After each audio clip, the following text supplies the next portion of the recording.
I like Rubik's Cubes. I may not be super fast or efficient at solving them, but I find them fun. It has been about 2 years, I'd say, since I made my Rubik's Cube video. And the biggest problem is a lot of the cubes are very similar. This is your standard 3x3. This is what you probably all just know as a Rubik's Cube. This is just the corners. Bigger cubes like these wind up solving almost very similar to a 3x3.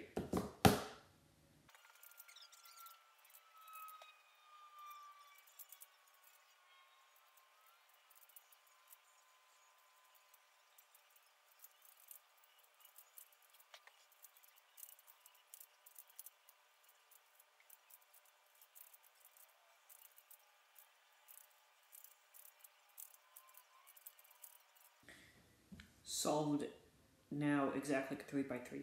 Centers, edges, corners.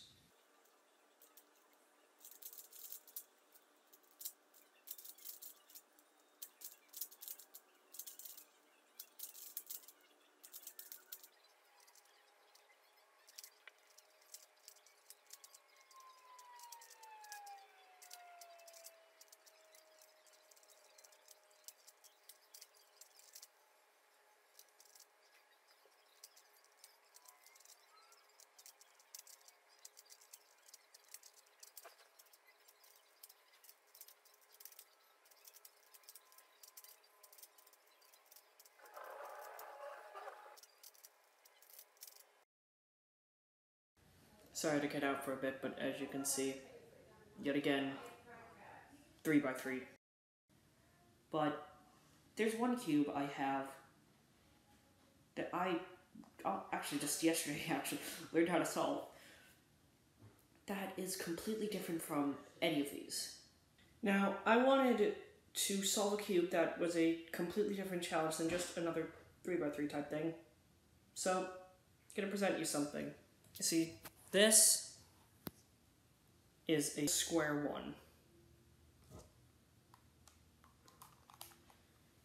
The way that it's solved is completely different from a 3x3, all the way from move notation to the actual steps to solve it. So that's what this video is.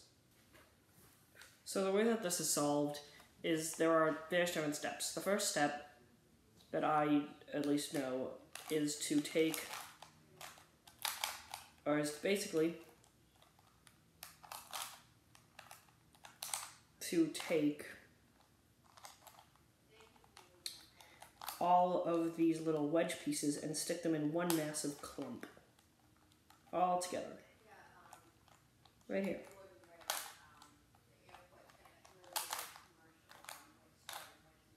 Like this.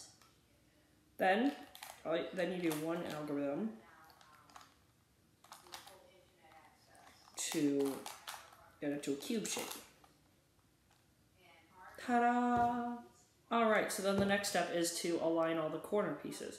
Or not align them, but just orient them so they're all the same color.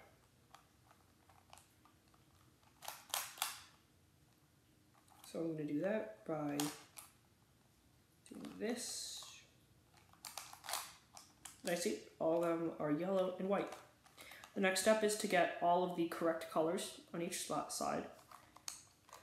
What I'm going to do next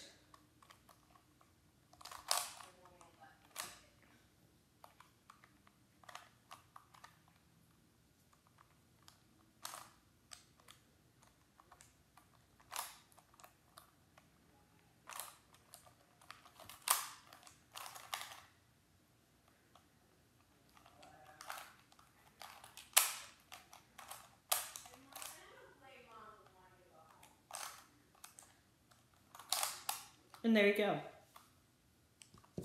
So now the next step is to actually orient the corners so that they're all in the right place. By the way, in case you can't tell, this clip is recorded several hours later. But so what I'm going to do, I'm just going to swap these two. Then I turn this over and I do the same thing on this side. Except I have to be wary of the bottom so that I don't mess that up. There you go. So now the next thing that I'm going to focus on is the edges. And so that's basically swapping these around. So this is a parity case, so I actually need to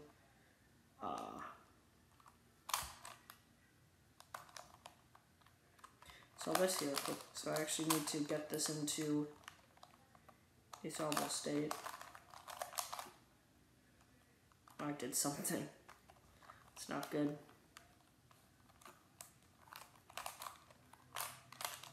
I have to reverse a few steps since I accidentally did this wrong.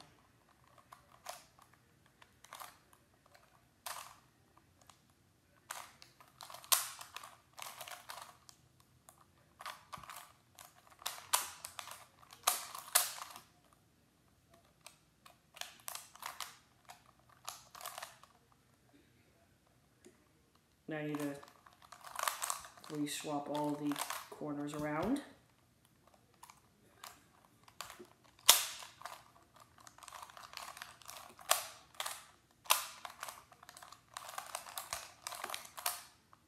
There we go. Now I should actually be able to do this. Oh no, I actually got the parity case correctly, so now these two are swapped here. We go over to the other side, I'm going to solve this.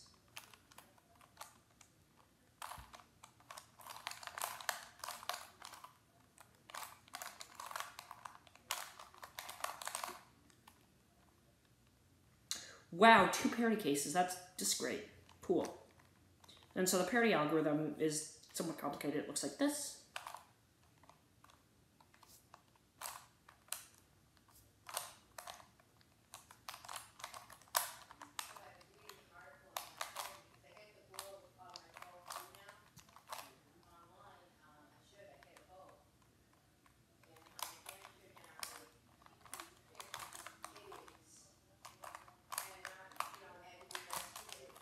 Alright, so that solves that, and I just need to solve this last parity case right over here. I am just going to do this quickly so that it makes it slightly easier for me to actually execute the algorithm.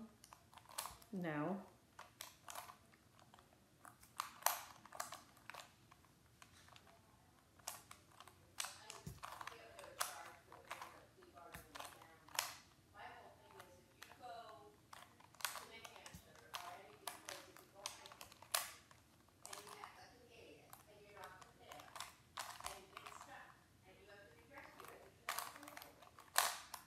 there we go.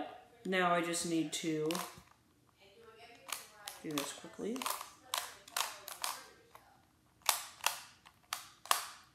There we go. Now it's solved. 2 years later, more knowledge. Rubik's Cube 2. Oh yeah, also, as a little bonus segment at the end of the video, I solved this differently now. So I still start off with making the cross. But I actually go about the rest of the solve pretty differently. So basically now, instead of doing like corners and then other stuff, I use basic C-pop on boards. I make pairs that go up 2 layers. In other words, F2L since it's the first 2 layers. Not super fishy guys, but gets the job done. First 2 layers done. And I still solve the top. Then I solve this side. I solve these corners. I'm throwing away the concept of Rubik's Cube. Square one shape.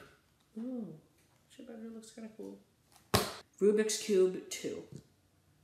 Electric Boogaloo.